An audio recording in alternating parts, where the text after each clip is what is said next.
Hi friends, எல்லாம் எப்படி இருக்கீங்க? நல்லா இருக்கீங்களா? எனக்கு ரொம்பவும் சந்தோஷமாக இருக்குது. சந்தோஷமாகவும் இருந்தாலும் ஒரு பக்கம் கவலையாக தான் இருக்குது. ஏன்னு பார்த்தீங்கன்னா, இப்போ ஒரு 4 வருஷத்துக்கு முன்னாடி என் ஃப்ரெண்டை பார்த்தேன். இப்போது நேற்று இல்லை முந்தா நேற்று என் ஃப்ரெண்டு வந்திருந்தாங்க. என் ஃப்ரெண்டு வரும்போது எனக்கு என்ன வாங்கிட்டு வந்தாங்கன்னு தெரியுமா? நான் ப்ரெக்னெண்ட்டாக இருக்கிறனால வளையல், அப்புறமேட்டுக்கு பழம், ஜூஸு, அது இதுன்னு நிறையா வாங்கிட்டு வந்திருந்தாங்க. எனக்கு ரொம்பவும் சந்தோஷமாக இருந்தது. ஆனால் எனக்கு எவ்வளோ கவலையாக இருந்தது. அவட்ட கேட்கணும்னு நினச்சிட்டே இருந்தேன். இத்தனை நாளாக நீ ஏன் என்னை பார்க்க வரலன்னு நான் கேட்கணும்னு நினச்சிட்டே இருந்தேன். என்னால் கேட்கவே முடியல. ஏன்னா எனக்கு அது என்னன்னே ஒன்றும் புரியல. அவள் வந்து நின்னோன்னே சடனாக எனக்கு ஷாக்கிங் ஆயிடுச்சு. ஐயோ, என்ன பண்ணுறது ஏது பண்ணுறதுன்னு எனக்கு ஒன்றுமே புரியல. அவங்க பையனுக்கு உடம்பு சரியில்லை. அப்பயும் என்னை பார்க்க வந்திருக்கா. நான் பெட்டில் அட்மிட் ஆயிருந்தேன். இப்போ ஒரு வாரத்துக்கு முன்னாடி தான் பெட்டில் அட்மிட் ஆகிருந்து வீட்டுக்கு வந்திருக்கேன். அதனால் என்னை பார்க்க வரணுன்ட்டு அவங்க பையனுக்கு உடம்பு சரியில்லை. அப்பயும் என்னை பார்க்க வந்திருக்கா.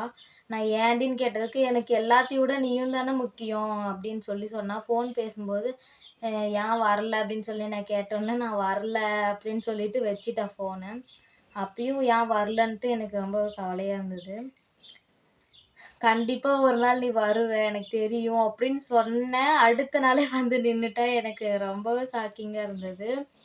அப்புறம் அவளை பார்க்கணும் பேசணும்னு நினச்சிட்டே இருந்தேன். எனக்கு மொத்தம் 3 ஃப்ரெண்ட்ஸு. 3 ஃப்ரெண்ட்ஸில் டைப் லைனில் பார்த்துருப்பீங்க. 2 பேரோடைய ஃபோட்டோ இருக்கும். அவங்க 2 பேர் தான் என்னுடைய பெஸ்ட்டு ஃப்ரெண்டு.